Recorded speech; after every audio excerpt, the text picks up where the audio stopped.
Assalamualaikum warahmatullahi wabarakatuh. Nama saya Mutmainnah, NIM 0483, Program Studi Pendidikan Islam Anak Usia Dini Semester 4, Fakultas Tarbiyah Universitas Islam Zainul Hasan Genggong. Di sini saya akan menjelaskan tentang makalah tokoh aswaja dalam bidang tasawuf dalam matkul Kiswah. Dosen pengampu yaitu Bunda Thoibatu Tawilah MPD.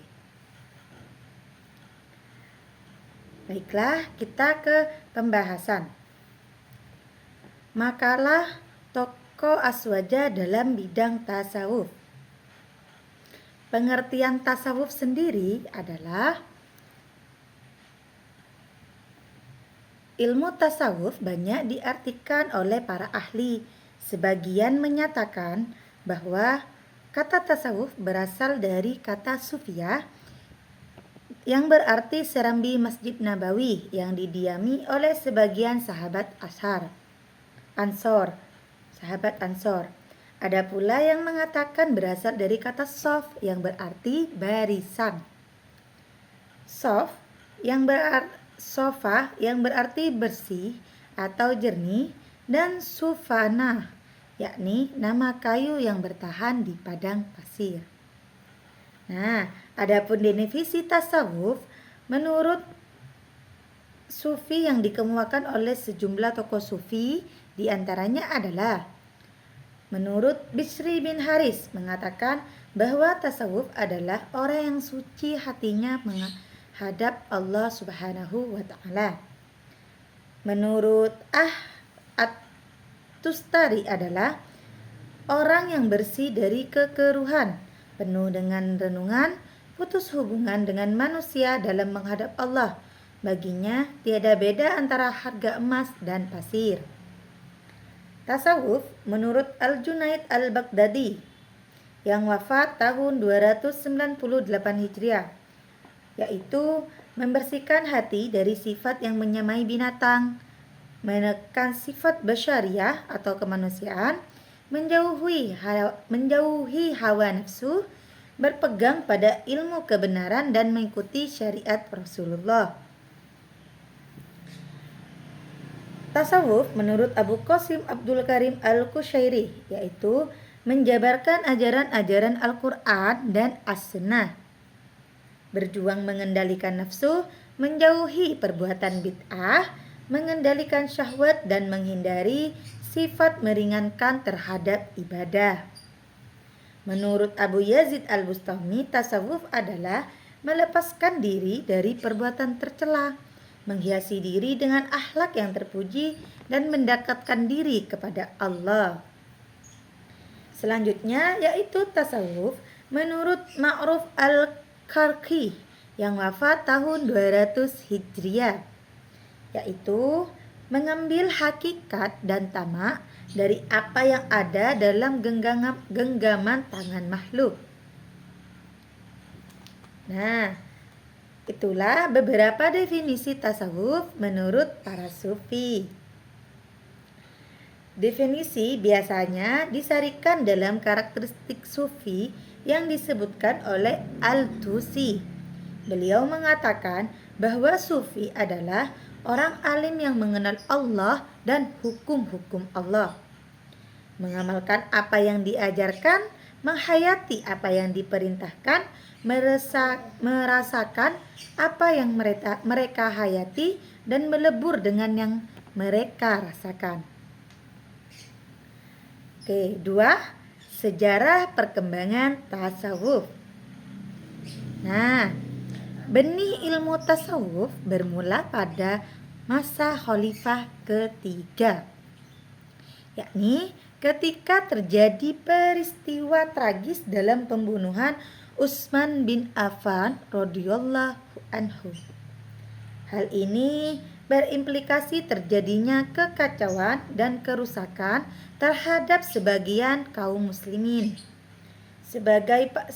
Sehingga para sahabat dan pemuka agama Islam berpikir untuk membangkitkan kembali ajaran Islam dengan berikhtiar kembali ke masjid atau i'tikaf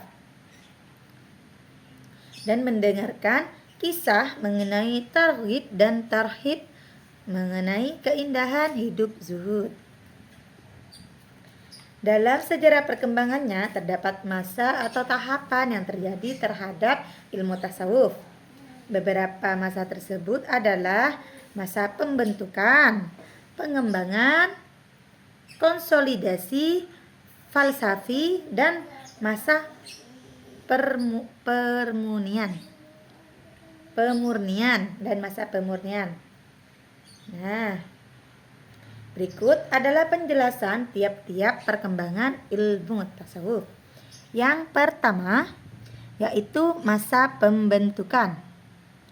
Masa ini terjadi dalam abad 1 dan 2 Hijriah. Hasan Basri dan Rabi'ah Adawiyah muncul dengan ajaran khauf dan cinta, yakni mempertebal takut atau takwa kepada Tuhan, penyucian hubungan manusia dengan Tuhan. Selain itu, muncul gerakan pembaharuan hidup kerohanian di kalangan kaum muslimin. Dalam ajaran-ajaran yang dikemukakan, dianjurkan mengurangi makam atau menjauh dari keramaian duniawi atau zuhud, mencela dunia atau zammu ad-dunya. Selanjutnya, pada abad kedua Hijriah, tasawuf tidak banyak berbeda dengan sebelumnya.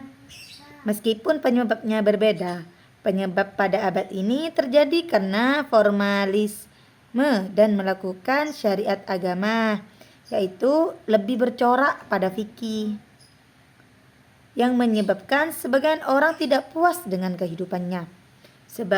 Sehingga sebagian orang ada yang lari kepada istilah-istilah yang tidak pelik mengenai kebersihan jiwa, yaitu kebersihan jiwa atau taharatun nafs, kemurnian hati, naqyu al-qalb, hidup ikhlas, menolak pemberian orang, bekerja mandiri, dan berdiam diri.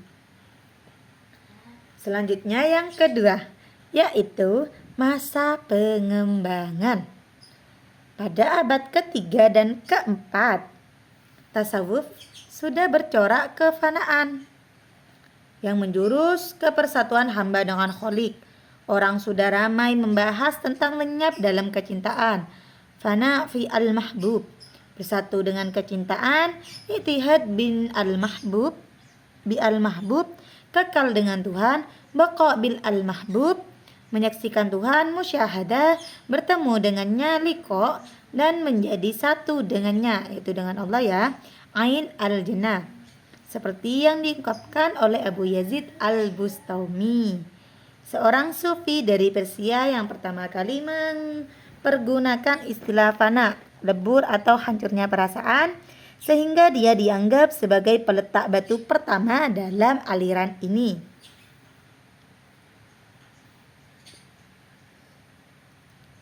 Sesudah Abu Yazid al-Bustami, lahirlah seorang sufi kenamaan, yakni Al-Halaj, yang menampilkan teori al-huluj atau reinkarnasi Tuhan.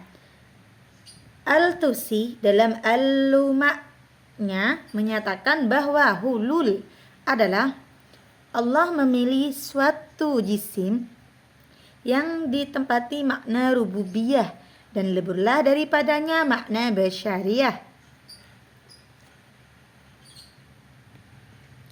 Yang ketiga, yakni masa konsolidasi. Nah, pada abad kelima Hijriah diadakan konsolidasi antara kedua aliran pada masa sebelumnya. Hal ini ditandai dengan adanya kompetisi antar keduanya, yang kemudian dimenangkan tasawuf Sunni dan menenggelamkan tasawuf falsafi. Dengan adanya kompetisi tersebut, pada masa ini tasawuf dinilai mengadakan pembaharuan, yakni periode yang ditandai dengan pemantapan dan pengembalian tasawuf ke dalam landasan Al-Quran dan Al-Hadis. Tokoh-tokoh pada masa ini adalah Al-Qushairi, Al-Harawi, dan Al-Ghazali. Sumber bab yang ketiga ya, sumber-sumber ajaran tasawuf. Dalam ajaran tasawuf terdapat berbagai sumber yang menjadi landasan dasar dalam menjalani tasawuf. Berikut adalah beberapa sumber ajaran tasawuf. Pertama adalah Al-Quran. Al-Quran sebagai landasan dasar utama tasawuf karena berisi seruan untuk berlaku zuhud dan beribadah. Yang kedua adalah kehidupan zuhud Rasulullah. Dan yang ketiga adalah kehidupan zuhud sahabat dan khulafaur rasyidin. Nah, kesimpulannya adalah Al-Quran merupakan dasar-dasar para sufi dalam bertasawuf.